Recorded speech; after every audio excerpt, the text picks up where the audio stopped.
দেবের প্রজাপতি 2 থেকে বাদ পড়লেন শ্বেতা ভট্টাচার্য। কিন্তু কেন এমন সিদ্ধান্ত? দেবের খাদান বক্স অফিসে বিরাট সাফল্য অর্জনের পর আবার কানাঘুষো শোনা যাচ্ছে 2025-এর জন্য তৈরি দেব। পরবর্তী প্রজেক্ট প্রজাপতি 2। প্রজাপতি ছবিতে দেবের সাথে জুটি বেঁধেছিল বাংলা টেলিভিশনের জনপ্রিয় অভিনেত্রী শ্বেতা ভট্টাচার্য। ভালোই সাড়া ফেলেছিল এই ছবি। তবে প্রজাপতি 2তে কি শ্বেতা থাকবে তা এখন থেকে বোঝা যাচ্ছে না, কারণ ইতিমধ্যেই বাংলাদেশের এক অভিনেত্রীর নাম উঠে আসছে চর্চায়। প্রজাপতি ছবিটি শুটিং শুরু হচ্ছে মার্চ মাসে। শুটিং হবে লন্ডনে।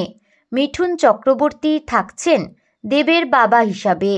অন্যদিকে বাংলাদেশের অভিনেত্রী তাসনিয়া ফারিনকে দেখা যাবে এই ছবিতে। তবে দেবের নায়িকা কে হবে সেই নিয়ে বড় কৌতূহল দর্শক মহলে।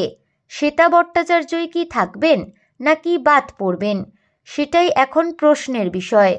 তো বন্ধুরা, বিনোদন জগতের এরকমই নতুন আপডেট পেতে আমাদের চ্যানেল টলিটাউনকে সাবস্ক্রাইব করে পাশে থাকা বেল আইকনে ক্লিক করতে ভুলবেন না।